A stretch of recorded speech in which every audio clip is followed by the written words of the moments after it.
Hi friends, నేను మీ GMR. Friends, ఈ వీడియోలో చూస్తున్నటువంటి అదాని స్మార్ట్ మీటర్లు గురించి కొన్ని విషయాలు తెలుసుకునే ప్రయత్నం చేద్దాం. ఫ్రెండ్స్, మనకి ఈ మీటర్లు వచ్చేటప్పటికి కనెక్షన్స్ ఏ విధంగా ఉంటాయి, ముఖ్యంగా ఒక ఎలక్ట్రీషియన్ తెలుసుకోవాల్సింది ఏంటంటే కనెక్షన్స్లో ఏమన్నా మార్పులు ఉంటాయా? ఎటువంటి మార్పులు లేవు ఫ్రెండ్స్. అంతకుముందు మనం మీటర్లు ఏ విధంగా కనెక్షన్స్ చేస్తున్నామో వీటికి కూడా అంతే, సేమ్ పోల్ మీద నుంచి వచ్చిన వైర్లు ఫేసు, నోటర్లు, అవుట్పుట్, నోటర్లు, ఫేసు అలా ఇస్తాం కదా. సేమ్ ఆ విధంగా కనెక్షన్స్ అనేది చేస్తే సరిపోతుంది. ఫేసు, నోటర్లు, ఫేసు ఆ విధంగానే ఉంటాయి కనెక్షన్లు. సేమ్ మనకి పాత మీటర్లు ఏ విధంగా అయితే మనం కనెక్షన్స్ మీరు చేసుకుంటున్నారో ఆ విధంగానే కనెక్షన్ చేసుకోవటమే. ప్రత్యేకించి వీటికి కనెక్షన్స్ ఏమి మార్పులు ఉండవు. అంతవరకు క్లారిటీ. నెక్స్ట్ వచ్చేటప్పటికి మనకు బిల్లు.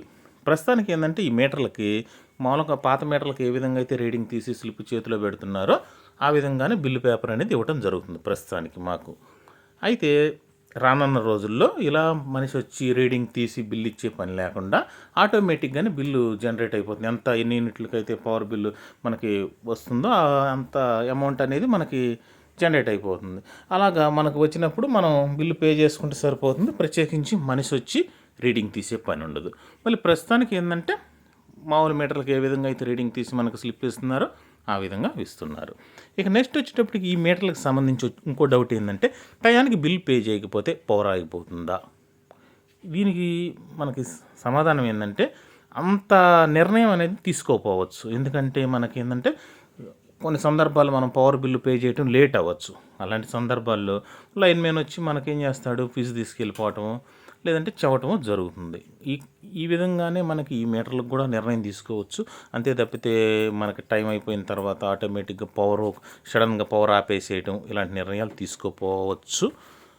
నా వ్యక్తిగత అభిప్రాయం అనమాట. ఎందుకంటే మనకి పవర్ బిల్ అనేది మనకు లైన్ మ్యాన్ ఎప్పుడు అందుబాటులో ఉంటారు. అంటే ఏంటంటే ఎవరైతే పవర్ బిల్ అయితే టయానికి పే చేయరో, నెక్స్ట్ పెనాల్టీతో కూడా పే చేయకుండా ఉంటారో వాళ్ళకి ఏ విధంగా అయితే మనకేం చేస్తారు, జనరల్గా ఫీజులు తీసుకెళ్తూ ఉంటారు. లేదంటే పోల్ మీద కట్ చేయడం అరుదుగా జరుగుతుంది. జనరల్గా ఫీజులే తీసుకెళ్తూ ఉంటారు. ఈ మీటర్లకు కూడా ఆ విధంగా నిర్ణయం తీసుకోవచ్చు, కానీ సడన్గా పవర్ అనేది ఆపటం అనేది జరగకపోవచ్చు. అయితే ఈ మీటర్లకు సంబంధించి ఏంటంటే ఒక మనిషి వచ్చి రానున్న రోజుల్లో ఒక మనిషి వచ్చి రీడింగ్ తీసి మనకి బిల్ ఈటింగ్ కన్నా కూడా ఆటోమేటిక్గా బిల్ జనరేట్ అయ్యి రావటం కూడా మంచిదే. కాకపోతే ఏంటంటే ఈ రీడింగ్ తీసే వాళ్ళకి వర్క్ అనేది తగ్గిపోతూ ఉంటుంది. ఇది ఒకటి మైనస్ ఇందులో ఏంటంటే. కాకపోతే ఏంటంటే రానున్న రోజుల్లో ఇక అన్ని మీటర్లు కూడా మొత్తం ఈ విధంగానే రావటం జరుగుతుంది ఇంచుమించు. ఎందుకంటే ప్రత్యేకించి మనిషి వచ్చి రీడింగ్ తీసి పేపర్ ఇచ్చే అంత అవసరం లేకుండా ఆటోమేటిక్గా బిల్ అనేది జనరేట్ అయ్యి చూపించడం జరుగుతుంది. ఆ బిల్ అనేది టయానికి పే చేసుకోవటం, లేదంటే పెనాల్టీతో కలిపి లేట్ అయితే పే చేసుకునే ఆప్షన్ కూడా ఇవ్వటం జరగవచ్చు.